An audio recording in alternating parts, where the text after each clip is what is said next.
Welcome to Lembas and Lore, and thank you for joining us once again as we explore the wonders of Middle-earth and its rich mythology. In the wake of the War of the Ring, one lingering question remained in the minds of many across Middle-earth. What became of the Orcs after the destruction of the One Ring? Throughout the great conflict that engulfed the land, the Orcs served as the ruthless foot soldiers of darkness, bound by their allegiance to Sauron and driven by their thirst for violence and conquest. But with their dark master vanquished and the ring undone, their fate became uncertain. Would they persist in their malevolent ways, or was there a path to redemption for them now that Sauron had fallen? Let's uncover the truth.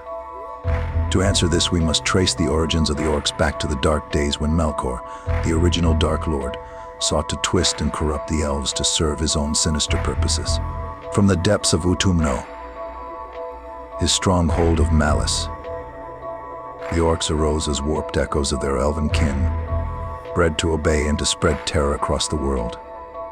During the War of the Ring, the Orcs played a crucial role in fueling the war machine, bringing devastation wherever they marched. From their strongholds in Dol Guldur, Moria, and Mordor, they launched relentless attacks against the free peoples of Middle-earth, determined to crush all opposition. But with the destruction of the One Ring and the fall of Sauron, the power of the Orcs was shattered, their dominion undone, and their future uncertain. Some met grim fates, succumbing to despair or madness in the absence of their master. Others sought refuge in the hidden corners of Middle-earth, biding their time and scheming in the shadows.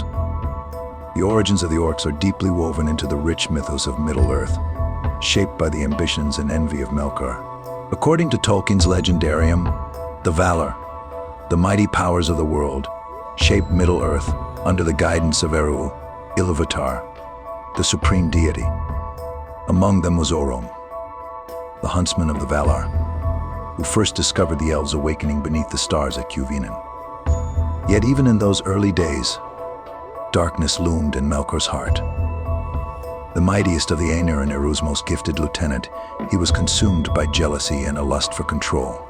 Unable to create life himself, he turned instead to corruption, seeking to pervert the works of his fellow Valar and twist them to his will. In his insidious designs, Melkor targeted the firstborn children of Ilúvatar the elves. His servants captured any who strayed too far from their kin and dragged them into the depths of Utabo. There, within that abyss of darkness, the captive elves were subjected to a horrifying transformation. Their very essence bent and twisted until they became grotesque and cruel. The Orcs, stripped of the beauty and grace that once defined them, these tormented beings emerged as warped mockeries of their former selves. But did any trace of their elven heritage remain? Tolkien's writings suggest that while the Orcs originated from corrupted elves, they became something entirely distinct both physically and spiritually. Unlike the immortal elves, the Orcs were stunted in stature, their lifespans shortened, and their very nature steeped in malice. Thus, the origins of the Orcs stand as a testament to the corruption wrought by Melkor's envy and hatred. Born from twisted essence, they were destined to serve as foot soldiers of darkness throughout the ages. The War of the Ring marked a turning point in the history of the Orcs. As Sauron's warriors, they played a key role in the conflict, spreading terror and destruction from their strongholds. Their ranks were vast, their weapons crude but deadly, and their loyalty to the Dark Lord unwavering. Yet, despite their ferocity, the Orcs were not invincible. They suffered significant losses in battles such as Helm's Deep, the siege of Minas Tirith, and the final stand at the Black Gate. Against the combined might of men, elves, and dwarves, they could not prevail. The battles between the Orcs and the free peoples of Middle-earth were brutal and left deep scars upon the land. In Moria, they clashed with the Fellowship, leading to the fall of Gandalf the Grey and the awakening of Durin's Bane. On the Pelennor fields, they fought alongside trolls, Nazgul, and other foul creatures in a desperate bid to storm Minas Tirith. Even as their forces crumbled, the Orcs remained a fearsome presence, tirelessly forging weapons in the fires of Mount Doom. But as Sauron's power waned, their defeat became inevitable. In the final battle at the Black Gate, they fell, and with the destruction of the ring, their dark empire collapsed. After the war, the fate of the Orcs diverged. Some, lost without their master, fell into despair, wandering aimlessly through a world that had become alien to them. Others fled to the dark recesses of Middle-earth, licking their wounds and waiting for an opportunity to rise again. Hints of discontent and a desire for something beyond endless war can be found in the dialogue between orcs, such as Gorbag and Shagrat. Their conversations suggest that even creatures born in darkness might yearn for something more than servitude and slaughter. Yet, the ultimate destiny of the orcs remains shrouded in uncertainty.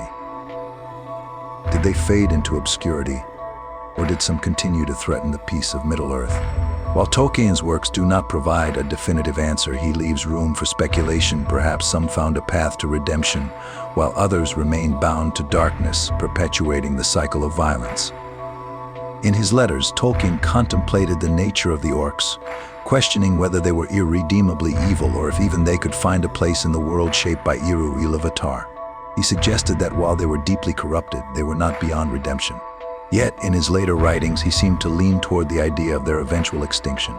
In his abandoned sequel, The New Shadow, orcs were notably absent, implying that he did not envision a lasting future for them in Middle-earth's later ages. Ultimately, Tolkien's perspective on the orcs reflects his broader themes of good, evil, and redemption. While they were creatures of darkness, the question of whether they could change remains open-ended. As the Age of Men dawned and Middle-earth flourished, the orcs faded into legend, echoes of a time long past. Yet, their story endures a testament to the depth and complexity of Tolkien's mythos. Thank you for joining us on this journey to uncover the fate of the orcs after the fall of Sauron.